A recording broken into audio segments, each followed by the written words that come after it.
हम आभार प्रस्तुत करें माननीय मुख्यमंत्री जी का।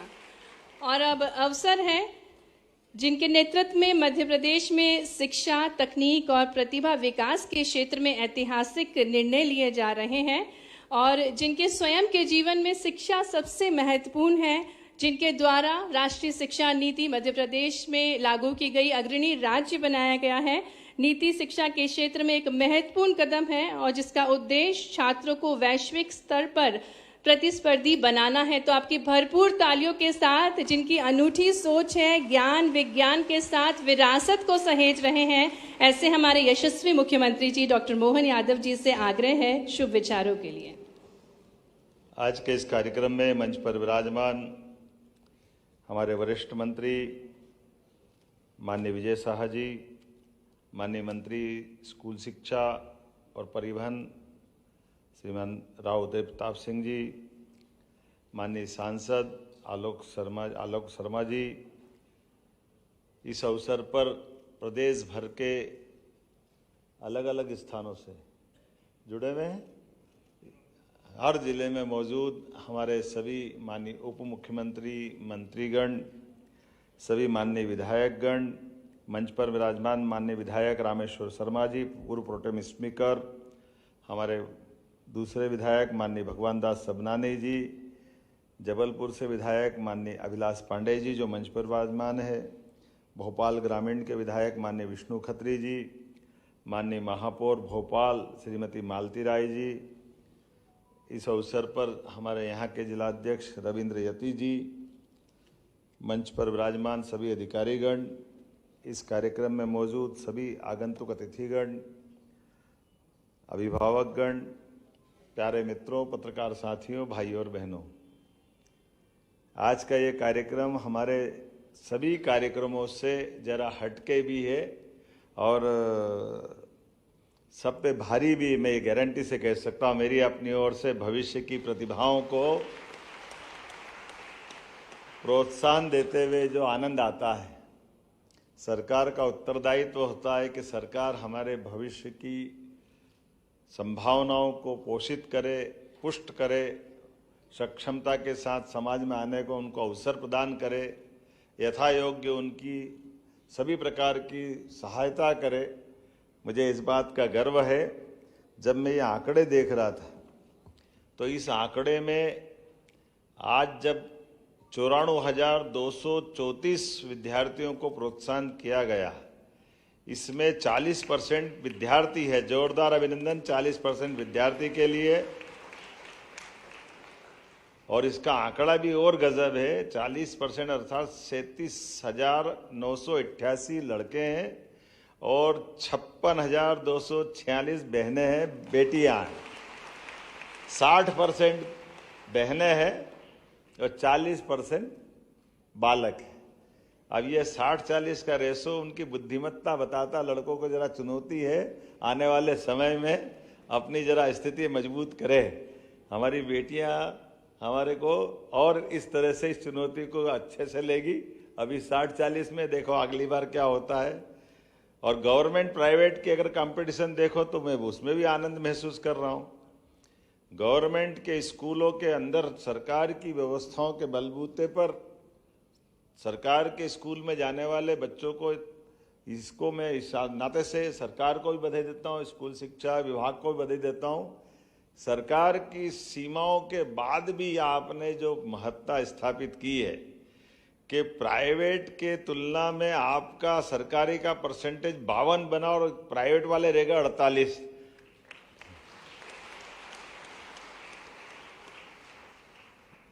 बड़े बड़े अच्छे सारे प्रबंध प्राइवेट वाले करते हैं ऐसा माना जाता है, लेकिन ये रिजल्ट बता रहा है कि सीमित संसाधन में भी गुदड़ी के लाल खड़े होते हैं। ये हमारे लिए सौभाग्य की बात है।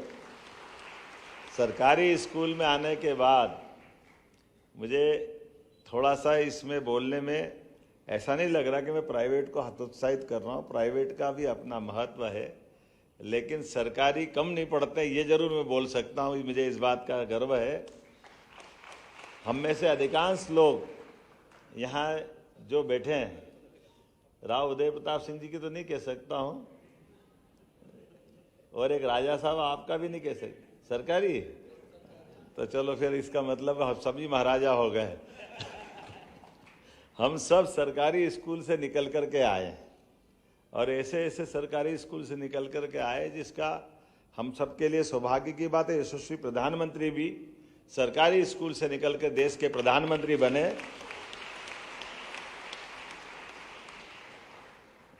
और इसके आंकड़े भी इसी प्रकार से बता रहे हैं कि हमारे बीच में प्राइवेट में 44,972 बच्चे इस लैपटॉप का लाभ ले रहे हैं, तो गवर्नमेंट के 49,262 विद्यार्थी लाभ ले रहे हैं। ये अपने आप में इस बात को एहसास करा रहा है कि हाँ, हमारे बीच हम अपने सरकारी विद्यालयों से निकलकर भी इसका कैसे लाभ लेते हैं।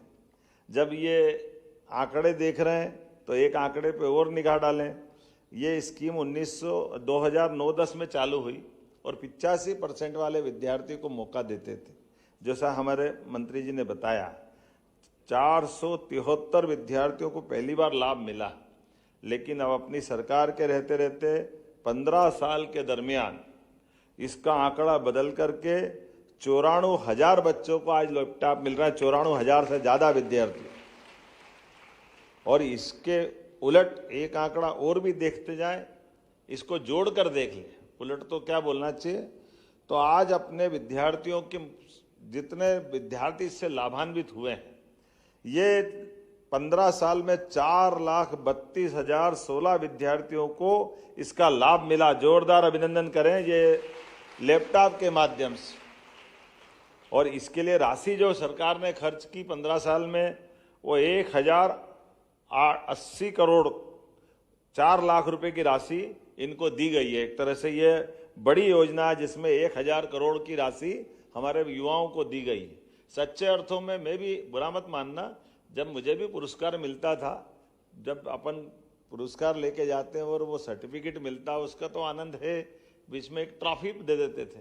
अब वो घर में तो अब क्या होता, संयोग से शुरू से ये जो ट्रॉफी देने का सिलसिला रहता है, वो ट्रॉफी हम में से अधिकांश लोग जानते होंगे।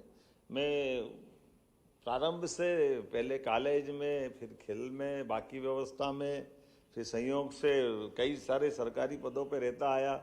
ईसी मेंबर 98 से 2000, पश्चिम रेलवे बोर्ड मेंबर 3 साल, फिर उज्जैन विकास प्राधिकरण 8 साल, टूरिज्म चेयरमैन कॉरपोरेशन का 4 साल, फिर विधायक, फिर शिक्षा मंत्री। घर में जब भी आता तो घरवाली मेरी माताजी बड़ी प्रेम से स्नेह से बोलती, बेटा तू सब ला, ये फालतू के आइटम मत लाया कर, हमें तो परेशान।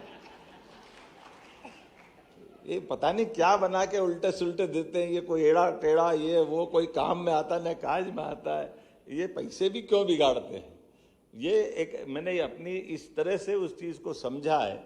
उनका कहना है कुछ नहीं देना है तो भगवान का दीपक दे दे, कोई अगरबत्ती का स्टैंड दे दे, कोई किताब कापी दे दे हाथ में, तो कोई काम तो आए इसका। ये फालतू के आइटम में काय का पैसा बिगाड़ना, ये वास्तव में यथार्थ की बात है।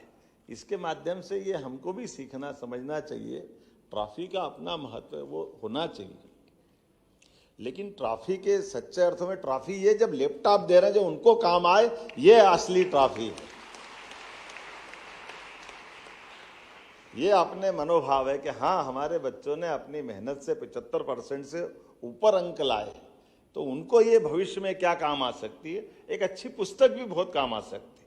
सच्चा मित्र अगर कोई है तो पुस्तक है। सच मानो मुझे तो इतना पढ़ने का मजा आता है, कोई कितना जरूरी काम हो और कहीं भी जाना हो तो अगर मेरे को किताब दे देता है, तो अगर मेरे को गुंजाइश निकल जाती है तो मैं उससे कहता हूँ थोड़ी देर ठहर जाए, मेरे को ये पढ़ लेने दे।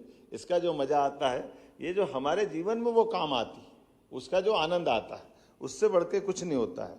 मैं मान के चलता हूँ आज इस प्रकार से मेधावी विद्यार्थियों को जिस प्रकार से हम सम्मानित करते जा रहे हैं और ये आगे बढ़ रहे हैं, इनको देख देख करके आनंदित हो जाते हैं। लेकिन थोड़ा थोड़ा मन धुक धुक भी करने लगता है। जब अगर इनसे मैं बात कर रहा था तो अपने मिस में से इसकी बात बाद में करूँगा। अब हमारी सरकार कैसे कैसे प्रोत्साहन दे रही है, इसके आंकड़े भी देखें तो आनंद आ जाएगा। बच्चों का वो जमाना, उस स्कूल के समय की हमारी कहानी हम में से अधिकांश लोगों की, कहाँ पुराने जमाने के 40 साल 50 साल पुराने स्कूल के बैठने के लिए न भवन ढंग का है, बैठने का फर्श भी नहीं है, घर से ही अपना टाट उठा के लाओ बोरा और अपना बिछा के बैठ जाओ, बारिश आ जाए तो सिर पे लगा के घर पहुंच जाओ। दो ही तो रास्ते थे, ज्यादा बारिश आ गया तो किताब पट्टी फेंकी, पानी सड़क पे भरा, उसमें खेलते खेलते आनंद लेते रहो। ये जो अपनी दुनिया थी, उस दुनिया का तो वो दौर आज बदलते समय में कितना सुन के भी अच्छा लगता है कि ये बच्चे जो लैपटॉप ले रहे हैं, आने वाले समय में मैं मान के चलता हूं कि अब तो अगर मेरिट में आए, इनके बीच भी कंपटीशन कराएं, तो मैं आंकड़ा देख रहा हूं केवल 2 अकादमिक सत्र में, गए साल और इस साल को मिला लो तो 15,000 स्कूटी दी। मैं प्रोत्साहन दे रहा हूं भविष्य के बच्चों के लिए, और आगे बढ़ो तो स्कूटी मिलेगी, और स्कूटी भी इलेक्ट्रिक व्हीकल वाली। 1.25 लाख 1.5 लाख तक की स्कूटी दे रहे हैं। ये जो 15,000 बच्चों को, 15,600 बच्चों को निःशुल्क स्कूटी दी, और आगे जाए, बच्चे पढ़ने जा रहे हैं, स्कूल के बाद कॉलेज में जा रहे हैं, डॉक्टर बने, तो डॉक्टर बनने में भी हमारे medical college, government medical college की फीस तो 2-4 लाख है, लेकिन प्राइवेट मेडिकल कॉलेज में मुझे गर्व है, हमारी सरकार हमारे बच्चों को डॉक्टर बनाने के लिए 80-80 लाख रुपए की मदद करने को तैयार है। 80-80 लाख,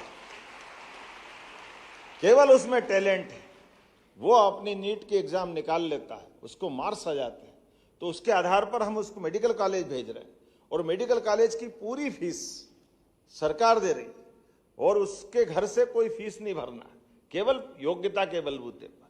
और आगे बढ़ करके जब वो अपने 70-80 लाख के बलबूते पर हम प्रदेश की सेवा कराने का मार्ग भी दिखा रहे हैं। यहाँ के निकलने के बाद जब उसकी अपनी इंटर्नशिप पूरी हो जाएगी, तो भविष्य में उसको अपना मेडिकल ऑफिसर भी बना रहे हैं, और मेडिकल ऑफिसर बनाते हुए उसको 5 साल वो सेवा करेगा तो पूरा 80 लाख माफ कर रहे हैं, 1 पैसा उससे नहीं ले रहे हैं। ये एक तरह से निःशुल्क लोन दे रहे हैं, क्योंकि हमारे राज्य के अंदर, हमारे राज्य की आबादी 9 करोड़ के आसपास पहुंच रही, जिसमें हमारा आदिवासी अंचल, हमारा बाकी वर्ग जो सुदूर गांव में बैठा हुआ है, वहां मेडिकल की सुविधा देने के लिए मुझे गर्व है। जहां 2002-03 तक मध्य प्रदेश में केवल 5 मेडिकल कॉलेज थे और 600 मेडिकल के बच्चों की सीट थी, मुझे गर्व है आज की स्थिति में हमारे आज 30 मेडिकल कॉलेज चल रहे हैं, और 4 के टेंडर खुल गए, 2 इस साल होने वाले, 36 मेडिकल कॉलेज इस साल हो जाएंगे, 2 साल में 50 मेडिकल कॉलेज हम बनाने वाले, और 10,000 से ज्यादा मेडिकल कॉलेज में डॉक्टरों की सीट हर साल निकलने वाली। जब ये हमारे इतनी अच्छी संख्या निकलेगी, अब हम उम्मीद करेंगे कि इसमें से जो निकलेंगे बच्चे, और केवल मेडिकल की नहीं, अभियांत्रिक अच्छी कोई आपको अच्छे किसी कोर्स में जाना है, सारे कोर्स के लिए हम आपको फीस देने को तैयार है। ये जो हमारे बच्चों को बढ़ाने का संकल्प है, ये इसी प्रकार से तो बढ़ेगा। जब हम अपने बच्चों की तरफ देखते हैं तो मैं निश्चित रूप से आपसे कहता हूं, किसी भी कोर्स में जाना चाहें, सरकार आपके साथ खड़ी है, आपकी फीस देगी, लेकिन आपको अपने प्रदेश से भी प्यार करना चाहिए, प्रदेश के अंदर अपनी क्षमता, योग्यता, बुद्धिमत्ता से उपयोग करना चाहिए। अभी मैं बड़ा थोड़ा अटपटा भी लगता है, लेकिन मुझे बोलने में कोई संकोच नहीं है। जब मैं बच्चों से पूछ रहा था कि क्या बनना, तो कोई ने कहा मैं डॉक्टर बन रहूँगा, 3 ने डॉक्टर का बोला, 4 ने IAS का बोला, 1 ने IPS का बोला, एक संशोधन अच्छा हुआ, एक ने कहा कि मैं प्रोफेसर बनूंगी, एक ने कहा कि मैं इनकम टैक्स इंस्पेक्टर बनूंगी।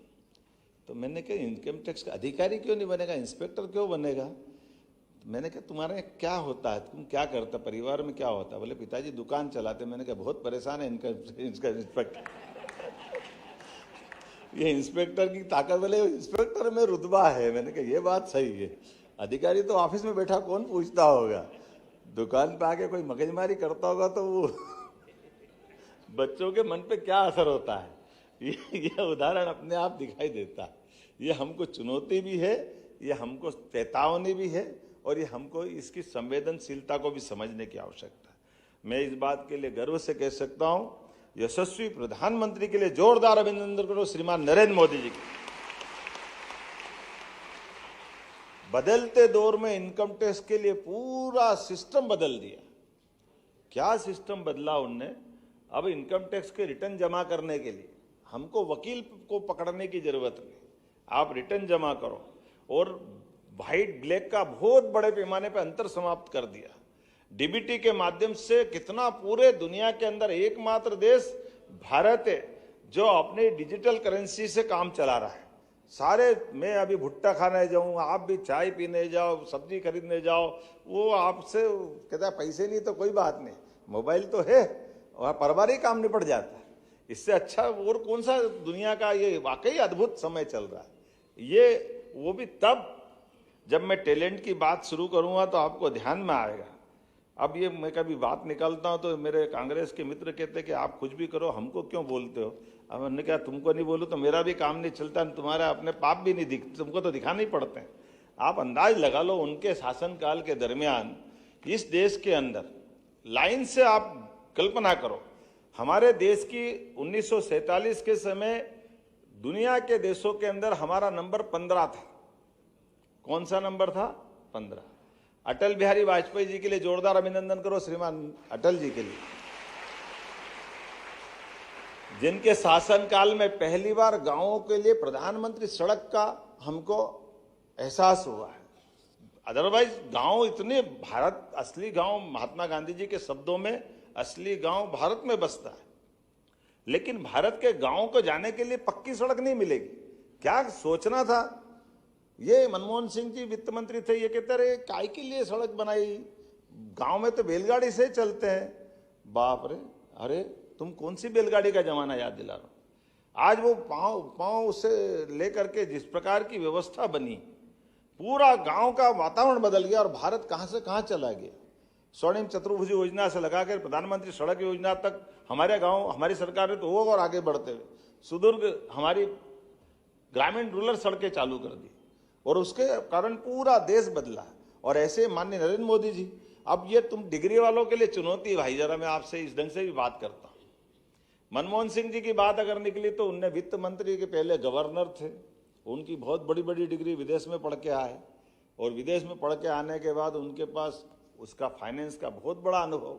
आमतौर पे फाइनेंस वाले जो बन जाते तो उनका अपना अलग रुतबा रहता है, बाकी से क्या तुम क्या समझते हो, हमारे ये संसार हमारे हिसाब से चलता है और वो अपनी चिंता भी रखते हैं, बात भी सही, सारे प्रबंधन उनको ही करना पड़ते हैं।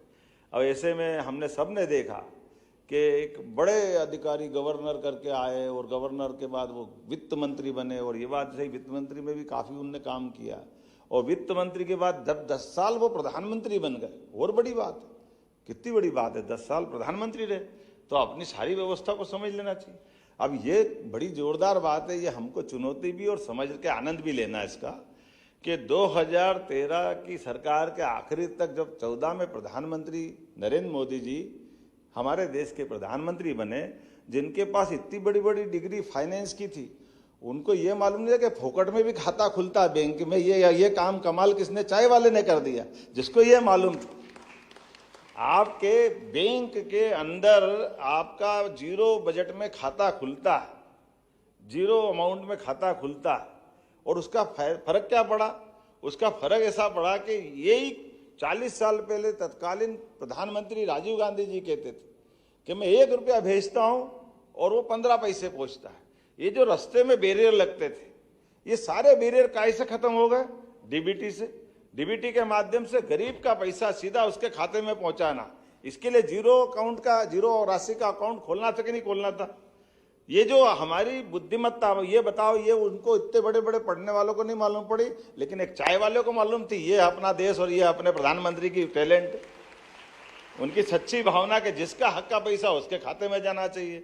अभी अपने में से भी सबके खाते में आप 25-25 हजार पहुंचे, किसी को 2-5 रुपए स्कूल वालों को तो नहीं दिए? बताना भैया, किसी ने दिए क्या? ये डीबीटी का फायदा है कि नहीं? आपके हक की राशि, अभी कुछ को तो लैपटॉप यहाँ दिए, बाकी को सारे खाते में पैसे आपको मिल रहे हैं। आप अपने स्तर पे लैपटॉप खरीदना, लेकिन ध्यान देना, खरीद लेना, ऐसा मत करना पैसे वैसे इधर बिगाड़ दो।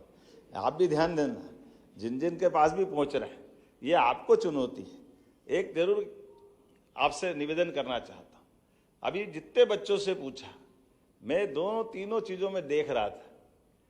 अपना देश दुनिया का सबसे बड़ा गणतंत्र है, सबसे बड़ा लोकतंत्र है, और इस लोकतंत्र का आनंद के लिए नेताजी सुभाष चंद्र बोस जैसा टैलेंटेड व्यक्ति, जिसने आईसीएस की एग्जाम 1923 में सबसे टॉप 10 में पास की, और टॉप 10 में पास करने के बाद उसको लात मार करके कागज की डिग्री फाड़ के फेंक दी कि मुझे नौकरी नहीं करना है। ये अंग्रेज कहते थे भारतीय लोगों में बुद्धि नहीं है, मुझे बुद्धिमत्ता का प्रमाण देना था, इसलिए आईसीएस की एग्जाम पास की। ये उसी प्रकार से जैसे आज भारतीय प्रशासनिक सेवा की आप कोई भी परीक्षा पास करोगे तो आपका पास करने के बाद अगर आपका कलेजा करेगा कि आप फाड़ के फेंक दो, बड़ा मुश्किल जाता है। लेकिन वो भारतीय स्वाभिमान को वहां ले जा करके, ये हमारी आजादी इतने महत्वपूर्ण लोगों ने सबने दिलाई, तो इस देश को आगे बढ़ाने के लिए हमको नेता भी चाहिए, किसान भी चाहिए, सेना के जवान भी चाहिए। हमारे में से ये शब्द नहीं आया, इतने सारे बुद्धिमत्ता वाले विद्यार्थी मिले, कोई एक ने नहीं बोला कि हाँ मैं चुनाव लड़ूंगा, आने वाले समय में देश की सेवा करूंगा। ये मार्ग भी तो अपनाने की आवश्यकता है, इसमें क्या आपत्ति है? और वो भी तब जब स्वर्णिम काल चल रहा है, यशस्वी प्रधानमंत्री का समय चल रहा है। कि आज बताओ कोई चाय वाला, कोई गाल वाला, कोई प्रधानमंत्री बन रहा है, कोई मुख्यमंत्री बन रहा है, अरे आप भी बन सकते हो भाई, आओ आगे, का तकलीफ थोड़ी है, उसमें क्या परेशानी है। जिस प्रकार का समय चल रहा है मैं मान के चलता हूं, ऐसे किसान के मामले में भी, किसान में मुझे अच्छा लगा 2 कृषि वैज्ञानिक बनने वाले मिले, लेकिन वो उनके लिए ताली बजाओ जिनने हिम्मत करी कि हाँ हम कृषि वैज्ञानिक बने। अपने इतने बड़े प्रदेश के अंदर इतनी अच्छी अनुकूलता के बीच में, अरे सोयाबीन का उत्पादन इजराइल जैसा देश और छोटे छोटे देश 1 बीघा में 30-30 कुंटल सोयाबीन ले लेते, और आज हमारे यहाँ 2-4 कुंटल सोयाबीन होती है। तो इसकी रिसर्च करें, कैसे ज्यादा उत्पादन निकले, कृषि आय का क्षेत्र कैसे बन सकती है। इसी प्रकार से शिक्षा में, स्कूल शिक्षा में आए तो सब स्कूल से, एक भी नहीं मिला कि मैं मास्टर बनूंगा, बड़ा मुश्किल है। जब आप नहीं बनोगे तो भविष्य कैसे तैयार होगा? आपको भी तो बोलते आना चाहिए। आज बदलते दौर में हमारी सरकार ने सभी प्रकार के प्रबंधन करते, सारे अधिकारी कर्मचारियों के लिए भी सरकार काम कर रही है, अपने स्टेट गवर्नमेंट के सारे पुराने से पुराने मसले भी हल करते हुए। अभी इस प्रकार से जैसे अभी मंत्री जी ने बताया कि लैपटॉप भी हमने चालू सत्र में दिए, ऐसा नहीं कि ये पूरा समय निकल गया फिर देने वाले। और अगले बार तो ये जो देखा गया, ध्यान में आ रहा है कि बड़े पैमाने पे लोग लैपटॉप की राशि तो लेते, लेकिन लैपटॉप घर वाले माता पिता या कोई कारण से उनके पैसे खर्च हो जाते हैं। तो कोशिश करेंगे, विभाग तैयारी करे, कोशिश करेंगे कि सभी बच्चों को अच्छी कंपनी का लैपटॉप उनको यहीं प्रदान करें पूरे प्रदेश में एक साथ। क्योंकि जिस प्रकार से साइकिल का होता था, इस बार साइकिलें हम 15 लाख साइकिलें देने वाले हैं पूरे प्रदेश के बच्चों के लिए, जिनके स्कूल से अपने घर की दूरी है, उन बच्चों को स्कूल में हम साइकिल जाने के लिए साइकिल दे रहे हैं, 6ठी और 9वीं के बच्चों को। तो आने वाले समय में ऐसे एक एक चीज दे करके, एक एक प्रकार से हमारे राज्य के सभी बच्चों को सभी प्रकार की प्रगति के लिए मौके दे रहे हैं। और उम्मीद कर रहे हैं हम और आप मिलकर के आने वाले समय में, गुरु पूर्णिमा आने वाली 10 तारीख को, और गुरु पूर्णिमा का अर्थ ही है, हमारे यहाँ गुरु का मतलब अंधेरे से प्रकाश की ओर जाने वाला शब्द है। दोनों का संधि विच्छेद करो तो गुरु का सच्चा अर्थ वही। इसलिए हमने इस कंफ्यूजन को दूर कर दिया। कुलपति क्या होते हैं, हमने कहा कुलपति नहीं कुलगुरु चाहिए। इसलिए पूरे प्रदेश में हमने जितने वाइस चांसलर है, उनका हिंदी में जो नाम हमारा आदिकाल से चलता आया, उसको कुलगुरु करके प्रयास किया है। हमारी तो मध्य प्रदेश की गौरवशाली विरासत है, सांदीपनि जी का वो गुरुकुल, जिनके माध्यम से उनने अपने विद्यार्थी को श्री कृष्ण वंदे जगत गुरुम, अपने माध्यम से अपने जीते जी एक शिष्य को गुरु की और विश्व गुरु की संज्ञा देने का साहस अगर कोई देता है तो महर्षि सांदीपनि ही हो सकते हैं, जो अपने बच्चे के अंदर 64 कला, 14 विद्या, 18 पुराण, 4 वेद, सभी प्रकार के ज्ञान देकर के एक तरह से अमरता का वरदान देते हैं। मैं आज के इस अवसर पर आपके बीच में इस पूरे आयोजन के लिए बधाई देना चाहता हूं। एक और जानकारी देते हुए, हमारी सरकार ने अभी 4-6 दिन पहले एक आदेश निकाला है। उस आदेश के माध्यम से हमारे अपने अंगदान के कार्यक्रम को भी प्रोत्साहन देने का निर्णय लिया है, जिसके माध्यम से कोई अपने अपने अंग को दान करता है, जिसके माध्यम से कोई अपनी किडनी दान करेगा या और कोई अपना दान करेगा या मेडिकल कॉलेज में बॉडी की दान करने की बात आएगी, तो ऐसे सारे लोगों को प्रोत्साहन देते हुए हम उनको गार्ड ऑफ ऑनर से सम्मानित करने वाले हैं, ताकि इस बात को प्रोत्साहन दिया जा सके। और ये अंगदान का मतलब अमरता भी है। आपका शरीर तो नष्ट हो गया, उसकी अंत्येष्टि होगी, लेकिन आपके आर्गन से किसी और को जीवन मिलता और वो किसी और को देगा, तो ये क्रम आपको अमरता की ओर ले जा रहा है। मेरी अपनी ओर से इस जानकारी के साथ आप सबको बधाई, बहुत बहुत धन्यवाद। बहुत बहुत धन्यवाद माननीय मुख्यमंत्री जी, आपके मार्गदर्शन के लिए। आपने किस प्रकार से विद्यार्थी समाज से जुड़े और आदर्श जीवन जीने की कला से हम सभी को रूबरू कराया। और अब मैं आभार प्रस्तुतिकरण के लिए निवेदन करती हूं आयुक्त जनजातीय कार्य विभाग श्रीमंत शुक्ल जी से कि वे आभार प्रस्तुत करें।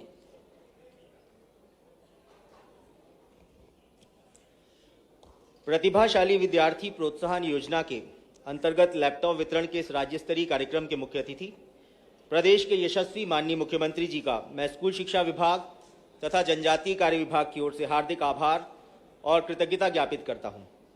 सर, आपकी गरिमामयी उपस्थिति ने न केवल प्रदेश के समस्त प्रतिभाशाली विद्यार्थियों का उत्साह बढ़ाया है, अपितु आपके ओजस्वी वक्तव्य ने सभी को जीवन में और अधिक ऊंचाई प्राप्त करने के लिए भी प्रेरित किया है। माननीय मंत्री जी स्कूल शिक्षा विभाग एवं माननीय मंत्री जी जनजातीय कार्य विभाग, जिनके नेतृत्व में विद्यार्थियों का शिक्षण नए आयाम प्राप्त कर रहा है, उनकी उपस्थिति एवं मार्गदर्शन हेतु भी अत्यंत आभार और कृतज्ञता। माननीय सांसद श्री आलोक शर्मा जी, सम्मानीय महापौर मैडम की विशिष्ट उपस्थिति ने कार्यक्रम को गरिमा प्रदान की, उनके प्रति भी हृदय से आभार। कार्यक्रम में अपनी गरिमामय उपस्थिति प्रदान करने वाले माननीय विधायक श्री रामेश्वर शर्मा जी, माननीय श्री सबनानी जी, माननीय श्री विष्णु खत्री जी, माननीय विधायक श्री अभिलाष पांडे जी का भी दोनों विभागों की ओर से हार्दिक आभार व कृतज्ञता। सम्माननीय रविंद्र यती साहब की उपस्थिति के लिए भी अत्यंत आभार। स्कूल शिक्षा विभाग के सम्माननीय सचिव डॉक्टर संजय गोयल सर के प्रति भी आभार और कृतज्ञता, जिनके कुशल मार्गदर्शन में आज का कार्यक्रम संपन्न हुआ। प्रदेश के दूरस्थ अंचलों से पधारे हमारे प्रदेश के गौरव सभी प्रतिभाशाली विद्यार्थी और उनके शिक्षकों के प्रति भी अत्यंत आभार।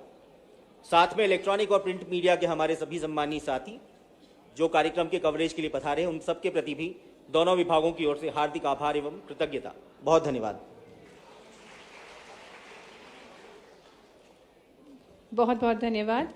और अब प्रतिभाशाली छात्र छात्राओं के साथ ग्रुप फोटोग्राफ होगी। ग्रुप ए के बच्चे मंच पर आएंगे, जो निर्धारित स्थान है वहां पर अपना स्थान ग्रहण करेंगे और माननीय मुख्यमंत्री जी के साथ फोटो क्लिक करवाएंगे।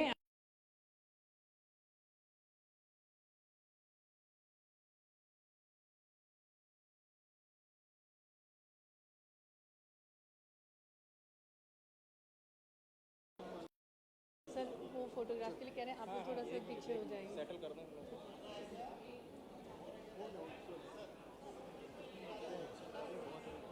आप आगे चलिए, आगे पीछे आगे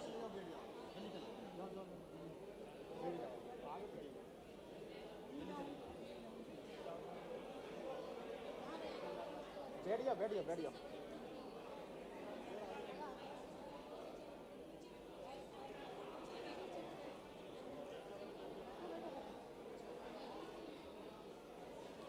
ये ग्रुप ए के छात्र छात्राएं हैं। इसके बाद ग्रुप ए और बी के छात्र छात्राएं तैयार रहेंगे और इकट्ठा आएंगे।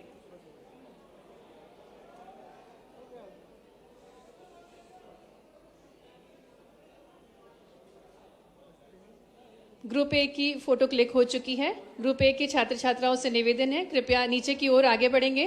और ग्रुप बी और सी के छात्र छात्राएं अब मंच पर आएंगे।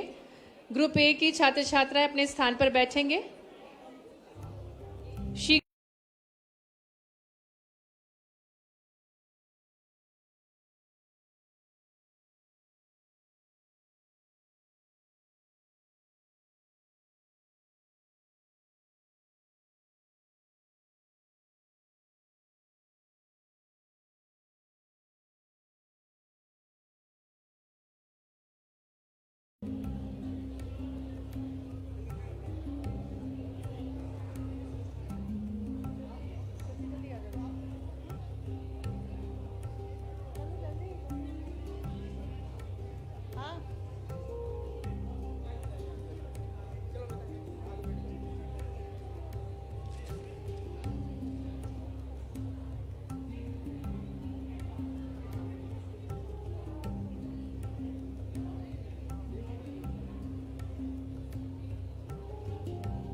इस ग्रुप की फोटो क्लिक हो चुकी है। इसके बाद नेक्स्ट ग्रुप मंच पर आएगा।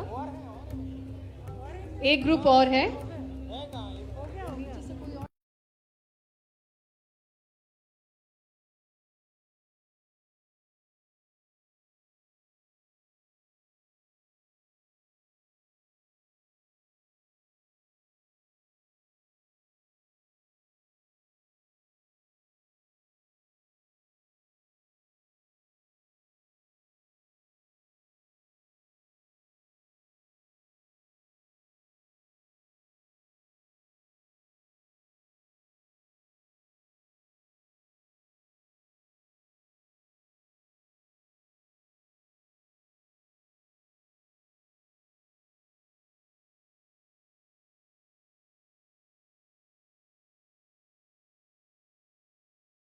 निर्धारित स्थान है, वहां पर खड़े होकर आपको फोटो क्लिक करानी है।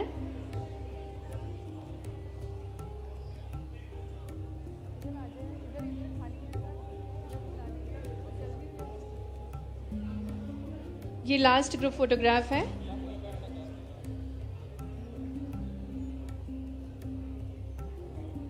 कोई बच्चा तो नहीं रह गया है? हो गया?